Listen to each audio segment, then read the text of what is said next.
ഔദ്യോഗിക വസതിയിൽ നിന്ന് കേന്ദ്ര സർക്കാർ തന്നെ പുറത്താക്കിയെന്ന് ഡൽഹി മുഖ്യമന്ത്രി അതിഷി മർലേന. മുഖ്യമന്ത്രി എന്ന നിലയ്ക്ക് തനിക്ക് അനുവദിക്കപ്പെട്ട ഔദ്യോഗിക വസതിയിൽ നിന്നും 3 മാസങ്ങൾക്കിടെ ഇത് 2ാം തവണയാണ് BJP നയിക്കുന്ന കേന്ദ്രം തന്നെ പുറത്താക്കിയിരിക്കുന്നതെന്നും അതിഷി ആരോപിച്ചു. ഡൽഹി തിരഞ്ഞെടുപ്പിന്റെ തീയതി ദേശീയ തിരഞ്ഞെടുപ്പ് കമ്മീഷൻ പ്രഖ്യാപിച്ചിരുന്നു. കഴിഞ്ഞ ദിവസം രാത്രി കേന്ദ്രത്തിലെ BJP സർക്കാർ 2 തവണയായി എന്നെ ഔദ്യോഗിക വസതിയിൽ നിന്ന് പുറത്താക്കുന്നു. ഒരു കത്തിലൂടെ അവർ മുഖ്യമന്ത്രിക്ക് അനുവദിച്ച ഔദ്യോഗിക വസതി റദ്ദാക്കി. തിരഞ്ഞെടുക്കപ്പെട്ട സർക്കാരിലെ തിരഞ്ഞെടുക്കപ്പെട്ട മുഖ്യമന്ത്രിയിൽ നിന്നും അവരുടെ വീട് കേന്ദ്ര സർക്കാർ തട്ടിയെടുത്തിരിക്കുകയാണെന്ന് കേന്ദ്രത്തിനെതിരെ തുറന്നടിച്ചുകൊണ്ട് അതിഷി മർലേന പറഞ്ഞു. 3 മാസങ്ങൾക്ക് മുൻപും ഇവർ ഇത് തന്നെ ചെയ്തിരുന്നു.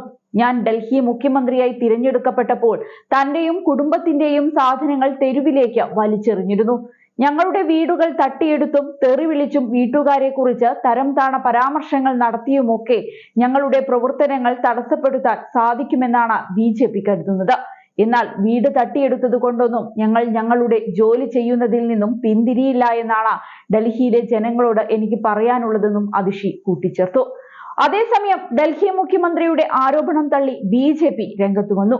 അതിഷി നുണ പറയുകയാണെന്ന് BJP IT സെൽ തലവൻ അമിത് മാളവ്യ പ്രതികരിച്ചു. 2024 ഒക്ടോബർ 11 ശീഷ് മഹൽ അതിഷിക്ക് അനുവദിച്ച് നൽകിയിട്ടുണ്ട്.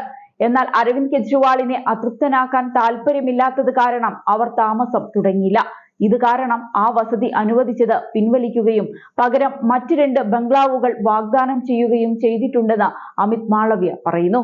അതേസമയം കഴിഞ്ഞ ദിവസം പ്രധാനമന്ത്രി നരേന്ദ്രമോദി ഉദ്ഘാടനം ചെയ്ത പദ്ധതികൾ കേന്ദ്രത്തിന്റെയും ഡൽഹിയുടെയും സംയുക്ത സംരംഭങ്ങളാണെന്ന് ആം ആദ്മി പാർട്ടി തലവനും മുൻ മുഖ്യമന്ത്രിയുമായ അരവിന്ദ് കെജ്രിവാൾ തുറന്നടിച്ചിരുന്നു.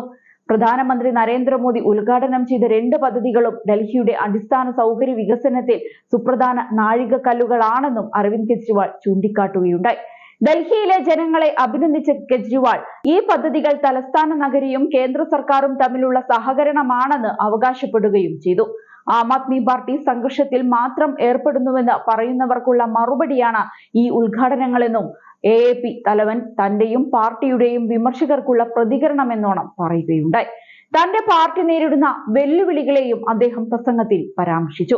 AAP നേതാക്കൾ തടവിലാക്കപ്പെടുകയും പീഡിപ്പിക്കപ്പെടുകയും ചെയ്തുവെങ്കിലും ഭരണത്തിൽ തങ്ങളുടെ ശ്രദ്ധ നിലനിർത്തിയെന്നായിരുന്നു അദ്ദേഹം അവകാശപ്പെട്ടത്. എന്തായാലും ആപ്പിനെ പുകച്ചു പുറത്തു ചാടിക്കാനുള്ള പണിപ്പുരയിലാണ് BJP ഇന്ന്.